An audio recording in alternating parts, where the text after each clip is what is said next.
you have ever wondered how to replace a drive shaft on your GT3, you are in luck. Quick shout out to KC Tool. Thanks for hooking us up with a discount on shop tools. Consider taking the money you've saved on this DIY maintenance and picking up some quality German tools from these guys. Let's get started. Remove the transmission tray. You're gonna need to reach up into this area to disconnect the drive shaft. Every time I get under the car, I am super impressed with the underbody. With the tray removed, you can see the area that we're gonna need access to. If you've got these brake ducts, go ahead and remove them. They just clip into place.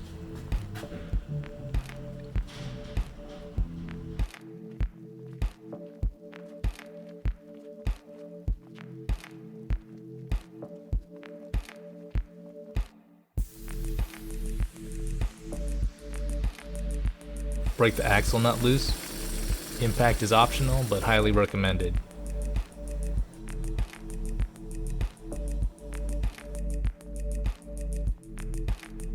If we look at the differential, we can see the bolts that we're going to need to remove. You can also see the shift cables for the transmission. You can actually put the transmission into gear by pulling on this cable, which is what we will ultimately end up doing when we need to torque down these bolts. Loosen the hardware securing the upper dog bones. Pay attention to the bolt heads here. Notice how they're on the inside of the carrier and the nuts are on the outside. This is going to allow us to get a tool on the nut for removal and reassembly.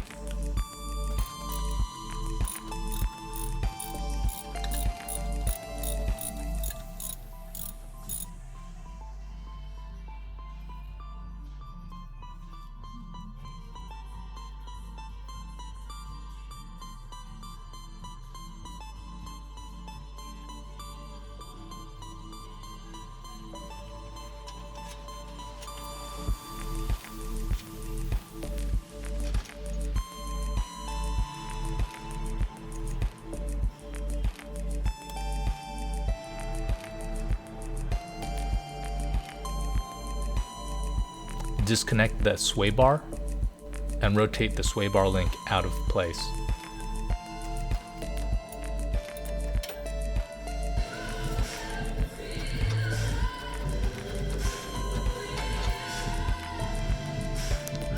We're eventually going to remove the lower shock mounting bolt, but you're probably not going to be able to get a tool on here until you disconnect and swing the tow arm out of the way. Fun fact, the tow arm bolts to this part called a trunnion. I had no idea what that was or how to pronounce it. Trunnion. In order to remove the drive shaft, we need to swing the wheel carrier away from the car. My dog bones were pretty snug, so I had to use a block of wood and a dead blow to knock them loose. So now that we have everything disconnected, there's still one more thing we need to do before we can remove the drive shaft.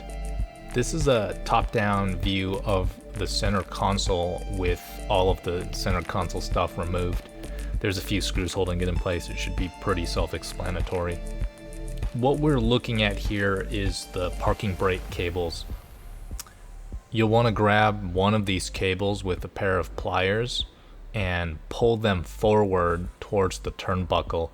They should just unseat and both sides should be loose.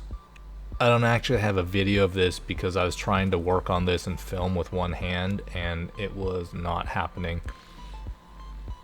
I do have some video from the reassembly, so you can fast forward to that and see how the mechanism works. It's pretty straightforward. Once the cables have been loosened from the inside of the car, we need to get back under the car and loosen the sleeve from the parking brake guide tube.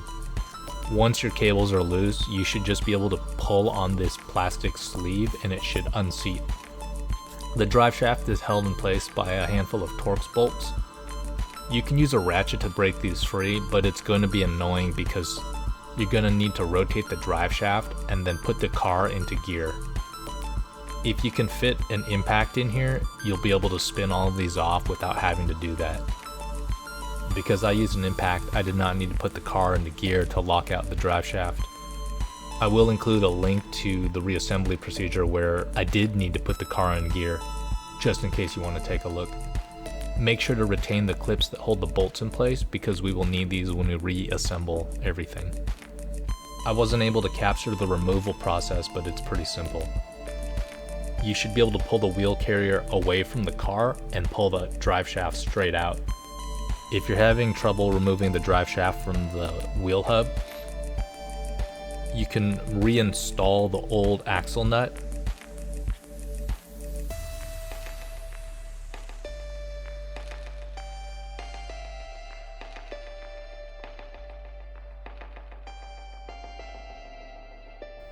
If you've got a parts cleaner, now is a good time to give everything a bath. Do a quick visual inspection of the axle so you don't have any surprises, and then prep the splines for reinstallation. You can see me applying a small amount of redline grease with moly on the splines that are going to interface with the wheel hub.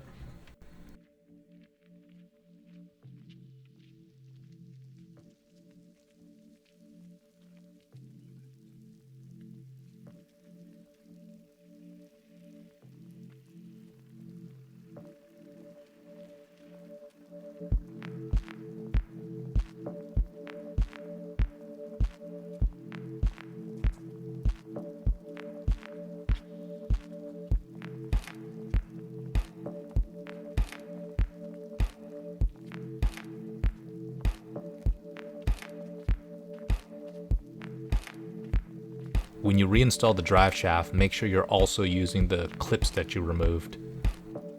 I like to use a little bit of ARP assembly paste on these bolts, and I start everything by hand before I move to tools.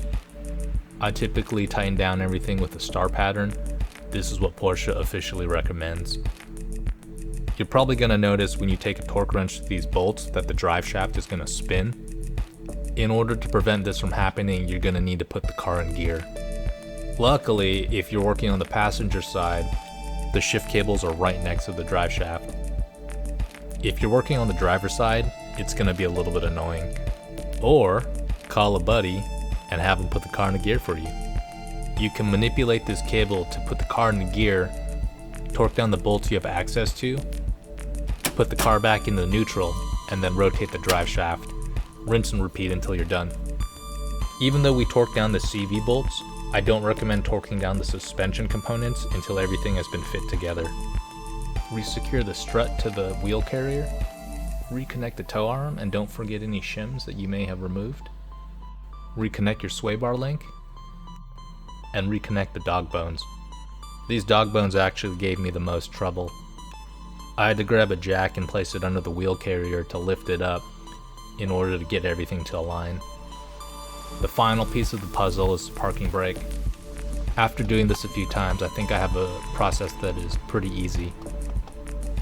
Start by grabbing the turnbuckle with your hand, and then placing a screwdriver to prevent the turnbuckle from rotating. Use a set of vice pliers to grab the parking brake cable, and pull the cable forward until it latches onto the turnbuckle. Once the parking cable has been reconnected, you can go ahead and reinstall the cubby panels.